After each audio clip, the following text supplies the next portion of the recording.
안녕하세요. 오늘도 사연살롱을 찾아주셔서 감사합니다.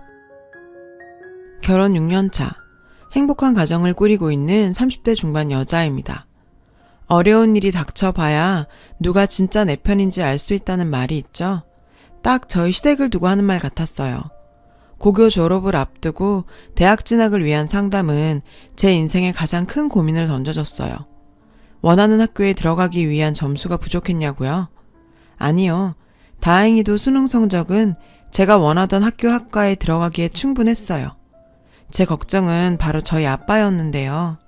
저희 부모님께서는 제가 아주 어릴 때 이혼하셨고 아빠는 저를 홀로 키우셨어요. 사실 제가 워낙 어릴 때 이혼하셔서 엄마에 대한 기억은 전혀 없었고 늘 제 인생은 아빠와 함께 했는데요. 아빠는 엄마의 부재를 미안해 하셨죠. 하지만 저는 아빠의 존재만으로도 전혀 부족함을 느끼지 않고 학창시절을 보내게 되었어요. 집안 사정이 넉넉하지도 않았지만 행복했어요. 싱글파파로 저에게 평생 헌신한 그런 아빠를 두고 서울로 대학을 간다는 게 내키지 않아서 전액 장학금을 받을 수 있는 지역의 대학을 생각하고 있었습니다. 아빠는 뜬금없이 저한테 밥 먹으러 가자며 고급 갈비집으로 데리고 갔어요.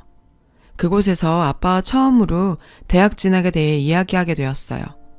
아빠, 나 이번에 전액 장학금 받고 우리 집 근처에 있는 대학 가려고. 내가 열심히 하면 서울이든 여기든 똑같아.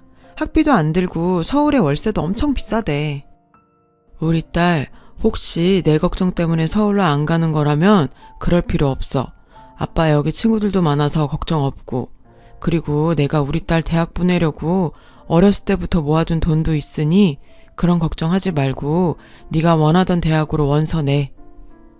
아빠는 학비와 생활비로 쓰라며 통장 하나를 내미셨고 제 손을 꼭 잡고 이야기하셨어요. 아빠는 우리 딸이 아빠 때문에 원하는 거 못하면서 사는 거 싫어. 우리 딸은 똑똑해서 뭘 해도 잘할 거야. 알았지? 아빠의 진심 어린 말에 아빠 품에 안겨 어린 애처럼 펑펑 울었네요. 저는 아빠의 지지 덕에 서울에 있는 학교에 지원했고 당당하게 합격했어요. 제 나이 20, 대학 입학을 위해 난생 처음으로 고향을 떠나 서울로 오게 되었죠. 아빠의 기대에 어긋날 수 없었던 저는 다들 놀고 즐기는 1학년 때부터 도서관에서 살다시피 할 정도로 열심히 공부했어요. 그러다 보니 캠퍼스의 낭만은 저에게는 남의 이야기일 뿐이었어요. 서울 생활이 2년이나 지났지만 저는 과에서도 거의 아웃사이더였던 터라 주말에 연락할 사람 하나 없었어요. 3학년이 되어서야 이렇게 대학생활을 보낼 수는 없다 생각이 들더라고요. 그래서 동아리 활동이라도 시작해야겠다 싶었어요. 사실 3학년을 환영해주는 동아리는 없었어요. 포기하려는 차에 게시판에 걸린 공지를 보게 됐죠. 밴드부 키보드 구함. 어릴 때부터 10년 이상 피아노를 쳤던 저에게 딱 맞는 동아리였습니다. 그리고 운명처럼 가입하게 된 그곳에서 미래의 제 남편이 될 남자를 만나게 되었어요. 밴드부 리더이자 보컬이었던 그는 정말 신비한 사람이었어요. 노래할 때 제외하면 말하는 걸 들어본 적이 드물 정도로 과묵한 사람이었어요. 게다가 뭔가 모를 그늘이 있는 사람처럼 보였는데요. 동아리 가입 후에 저도 뭔가 대학의 일원이 된 것 같은 느낌이 좋아서 동아리 활동에 열심히 참여했어요. 그와 함께 공연 준비하면서 말이 없는 그와도 조금은 친하게 되었지만 그런 시간도 길지만은 않았어요. 졸업반이었던 그는 마지막 공연을 마친 후에 취업을 위해 더 이상 동아리 활동에 참여하지 않았어요. 그리고 얼마 지나지 않아 졸업하게 되었습니다. 그리고 그렇게 끊겼던 저희의 인연은 제가 졸업 후 제약회사에 취업하면서 운명처럼 다시 이어지게 되었어요. 원하던 회사에 입사했지만 현실은 훨씬 냉담했어요. 손대는 것마다 실수투성이에 동료들에게 피해만 주고 내가 겨우 이 정도밖에 안 되나 싶어 좌절하고 있는 저에게 누군가 말을 걸어왔어요. 너 수진이 아니야? 제 이름을 부르며 다가오는 한 남자. 아무리 봐도 누군지 모르겠더라고요. 나야 나 김영석. 카이로스 동아리. 벌써 나 까먹은 거야? 순간 김영석이라는 이름이 머릿속을 스치면서 그가 형석 선배라는 걸 알게 되었어요. 긴 장발에 늘 자유분방한 패션을 하고 다니던 그가 단정한 짧은 머리에 와이셔츠 입은 회사원의 모습을 하고 있으니까 제가 못 알아보는 것도 어찌 보면 당연한 일이었어요. 괜찮아. 못 알아볼 수도 있지. 나 많이 달라졌지? 먹고 살려다 보니 나도 변하더라. 완전히 달라진 외모와 함께 말없이 시크했던 성격도 많이 바뀐 것 같았어요. 그런 그의 모습이 뭔가 짠하기도 했지만 말수가 없어 더 알 수 없는 사람이라 벽이 있던 관계에서 조금은 더 친근하게 느껴지더라고요. 그리고 그는 저에게 정말 놀라운 사실 하나를 알려줬어요. 그가 저희 과 선배였고 제가 동아리에 들어가기 전부터 저를 알고 있었다고 했어요. 참, 얼마나 과 생활을 안 했으면 자기 동아리장이 과 선배인 것도 모르고 있었냐며 웃었는데 학교 선후배로 시작한 인연이 회사로까지 이어지게 되면서 좀 더 가까운 사이가 되었죠. 회사 끝나고 개인적으로 밥도 먹고 술도 마시면서 정을 쌓은 저희는 연인 관계로 발전하게 되었어요. 그렇게 2년간 회사 안에서 비밀스러운 연애를 즐기던 저희는 제 28번째 생일날 그의 프로포즈로 결혼 약속을 했습니다. 결혼 허락차 각자의 집을 방문하게 되었어요. 저희 아빠는 허락 같은 게 왜 필요하냐시며 그를 환영해줬어요. 그리고 그의 집을 방문했죠. 집안이 뭔가 무겁고 이상한 느낌이 있었어요. 그게 단지 느낌만은 아니라는 걸 곧 알게 되었습니다. 예비 시모께서는 시아버지에 비해 어려도 너무 어려 보였어요. 저녁을 먹는 내내 그는 어머니에게 한마디도 하지 않더라고요. 무거운 분위기 속에 예비 시부모님과 처음 만남을 마친 후 그는 저에게 본인의 집안 이야기를 해줬습니다. 사실 아까 그 여자분 내 친모가 아니야. 친엄마는 나 어릴 때 사고로 돌아가셨어. 시아버지께서는 아내를 잃은 후 내내 힘든 시간을 보내시다가 6, 7년 전쯤 등산 모임에서 만나게 된 여자분과 함께 살림을 차리셨다고 했는데 남편은 새엄마가 된 그녀가 마음에 들지는 않았대요. 아버지께서 다시 기운 차리시고 살아가시는 모습에 그저 받아들이기로 했다고 하더라고요. 남편의 이야기를 듣고 나니 남편의 첫 인상에서 뭔가 그늘이 느껴졌던 이유를 알 것만 같았는데 동시에 저와 같은 아픔이 있는 그에게 더 큰 동질감을 느끼게 된 계기가 되었죠. 그리고 결혼 후 저도 남편이 왜 이리도 새엄마를 마음에 들지 않아 했는지 점차 알아가게 되었어요. 그 사람은 시아버지가 있을 때는 천사 같은 새엄마이자 시어머니 노릇을 했는데 시아버지만 없으면 완전히 다른 사람이 되곤 했어요. 시아버지 생신날 오랜만에 시댁에서 함께 밥을 먹게 되었는데 그날도 남편은 뭔가 기분이 좋지 않아 보였죠. 시아버지와 함께하는 식사 자리에서 역시나 저희에게 살갑게 구는 시어머니셨는데 우리 형석이 많이 먹으렴. 우리 애기도 많이 먹으렴. 남편은 아무 대답도 하지 않았고 그 모습에 아버님께서는 버럭 화를 내셨는데요. 형석아, 넌 10년이 지나도 어찌 변하질 않는구나. 사람 말을 하면 대답을 해야지. 남편은 그저 묵묵히 밥을 먹을 뿐이었죠. 여보, 괜찮아요. 애 혼내지 마세요. 억지로 그게 되겠어요? 10년이 안 되면 20년 노력하면 되죠.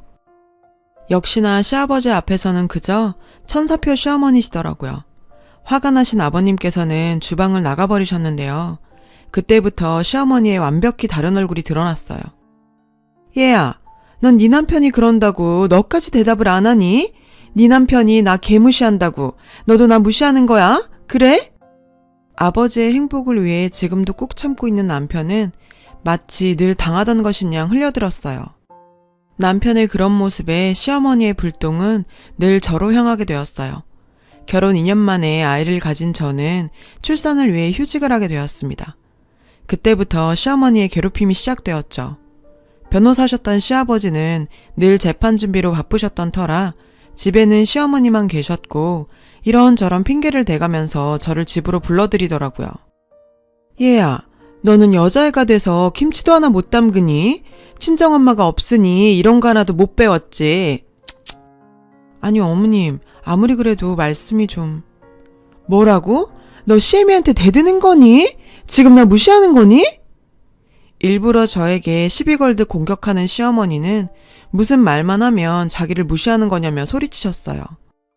그런 일이 있고 나면 도대체 시아버지께 어떻게 말했는지 몰라도 시아버지의 꾸지람이 이어졌는데요. 애기야, 아무리 그래도 네 시엠이다. 너도 지킬 건 지켜다오. 시아버지의 호통 앞에 저는 그저 시어머니께 사과드릴 수밖에 없었죠. 시어머니는 시아버지 뒤에 숨어서 저를 보며 조소를 날리고 있었고요. 그 모습에 정말 스트레스가 날로 쌓여만 갔고 극심한 스트레스로 인해 뱃속의 아기까지 위험한 상황에 놓이게 되었어요. 뒤늦게 상황을 알게 된 남편은 자신이 전부 해결하겠다며 저와 함께 시어머니를 찾아갔어요. 도대체 왜 그러시는 겁니까? 왜 제 차를 자꾸 괴롭히는 겁니까? 예, 내가 언제 네 차를 괴롭혔니? 시어미가 며느리한테 일 좀 시키는 게 괴롭히는 거니? 남편은 뭔가 결심한 듯 단호하게 말했어요. 나 당신이 숨겨놓은 아들 있는 거 다 알아. 그저 아버지가 행복해 하셔서 아무 말 안 하고 넘어갔는데 내 여자까지 건드리면 나도 더 이상 안 참아. 그 순간 시아버지께서 집으로 들어오셨고 시어머니는 마치 핍박받는 새엄마의 빙이 된 듯 하더라고요. 나는 그저 너희랑 잘 지내려고 좋은 시어미가 되고 싶어서 그런 건데. 시어머니의 눈물 뚝뚝 흘리시는 모습에 시아버지께서는 소리를 버럭 지르셨고 저희를 쫓아내셨죠. 형서가, 내가 널 그렇게 키웠니? 아무리 그래도 나랑 같이 살고 있는 사람한테 이렇게 모질게 굴 수 있는 거니? 꼴도 보기 싫다. 남편과 저는 아버님에게 거의 쫓겨나듯 집에서 나오게 되었고 그 후로 시댁에 갈 수가 없었어요. 그리고 1년 만에 듣게 된 소식은 시아버지가 암 판정을 받았다는 소식이었습니다. 남편과 급하게 아버님 댁을 찾아갔어요. 그곳에서 충격적인 장면을 목격하게 되었습니다. 아유, 우리 현수 고생 많았다. 이제 곧 저 노인네 죽으면 이 집에서 엄마랑 같이 살면 돼. 조금만 더 참으면. 집안에는 시어머니와 고등학생쯤 돼 보이는 남자아이가 웃으면서 대화하고 있었는데요. 남편이 그렇게 화가 난 모습은 정말 처음 보는 듯 했어요. 아버지가 왜 죽어? 그리고 누구 맘대로 너희가 이 집에서 살아?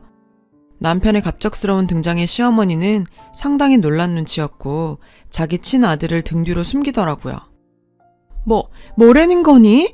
너희가 여길 왜 와? 누구 맘대로 여길 들어와? 저 영감 너희 때문에 암 걸린 거야. 니들이 속 썩여서. 그리고 말은 바로 해야지.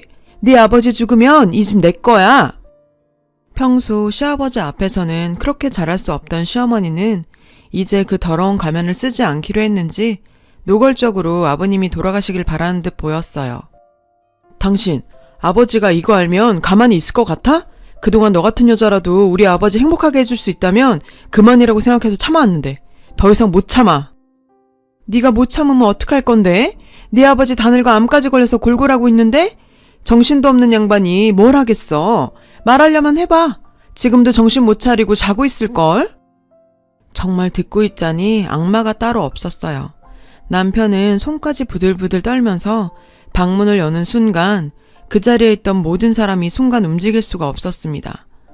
시아버지께서는 방문 앞에 서 계셨고 저희의 대화를 모두 듣고 계셨어요. 시아버지의 모습을 보자 그 여자는 또 연기를 시작했는데요. 여보, 애들이 또 나를 이렇게 모함하고 업신여기네요. 당신 병간호한다고 매일 이렇게 가슴 졸이면서 지냈는데. 시아버지께서는 모든 걸 체념한 듯 담담하게 말씀하셨습니다. 내가 당신 전남편 사이에 아들 있는 거 모를 줄 알았어? 당신이 말만 하면 그 아이까지 거둘 생각이었는데 넌 끝까지 말 안 하더라. 결국 내가 죽으면 내 재산 가지겠다는 생각이었니? 여보, 아니야. 오해야. 얘는 내 조카야, 조카. 대답해봐, 현수야. 정말 밑바닥이 어디까지인지도 모를 그 여자는 멘탈이 터졌는지 결국 막말을 쏟아내더라고요. 참 다 늙은 남자랑 살아줬더니 어이가 없어서. 양심도 없지. 내가 당신 암수발까지 해야 된다는 거야, 뭐야. 모르겠고 법적으로 해. 결국 당신 수발한 것도 나라고. 이혼하면 당신 재산 반은 내놔야 해. 그거 알아? 이혼 전문 변호사인 아버님 앞에서 법으로 하자는 그 여자에게 시아버지는 진짜 법적으로 대해주셨어요. 당신이 나랑 혼인신고를 했던가? 당신 나랑 법적으로 남남이야. 그리고 병수발을 했다고? 잠이나 자라고 약에 수면제 타준 게 병수발이니? 내 재산 당신한테 100원도 못 줘. 소송 걸려면 걸어봐. 그리고는 시아버지께서는 저희에게 사과하셨어요. 형서가, 애기야, 내가 미안하다. 모두 내 잘못이다. 내가 너희를 오해했구나. 그렇게 속 깊은 너를 두고 면목이 없다.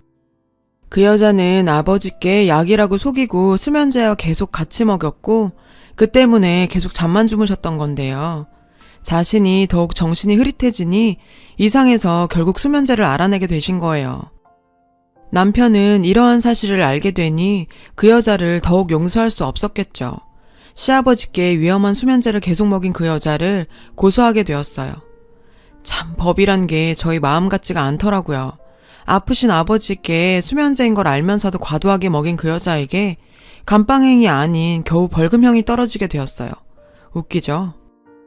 그래도 시아버지가 피땀 흘려 모으신 재산을 그런 악마 같은 여자한테 한 푼도 쥐어주지 않았다는 건 그나마 정말 다행이었습니다. 시아버지께서는 암 진단을 받고 한참을 집에서 방치했던 터라 서둘러 치료를 시작했고 다행히 상태가 좋아서 수술하시고 현재는 회복치료 진행 중이에요. 그 와중에 저희 친정아빠가 정말 뜻밖의 제안을 해줬어요. 둘 다 혼자 늙어가는 처지에 사돈 공기 좋은 곳으로 모셔서 요양하면서 같이 살아도 좋을 것 같다며 고향에 있는 집을 처분하고 올라오셨거든요. 시아버지께서 공기 좋은 곳을 원하시기도 하고 몸 상태도 그런 곳에 사시는 게 맞는데 맞벌이 부부에 아이까지 있다 보니 시골로 내려가는 건 무리여서 시아버지를 요양원으로 모셔야 하나 걱정 많이 했었어요. 모두의 상의 끝에 경기도에 작은 전원주택을 구해 양가 아버지를 모시게 되었죠. 거리가 가까워 저희가 반찬도 해다 드리고 들러보기도 좋고요. 사돈끼리 저러기도 쉽지 않은데 서로 형님 동생 하면서 친구처럼 잘 지내고 계시네요. 엄청난 일을 겪은 만큼 아버님도 남편도 우리 가족 더 행복했으면 좋겠습니다. 여러분, 사연 댓글에 응원과 현명한 조언 부탁드려요. 좋아요와 구독은 저에게 큰 힘이 됩니다. 오늘도 좋은 일 가득하세요.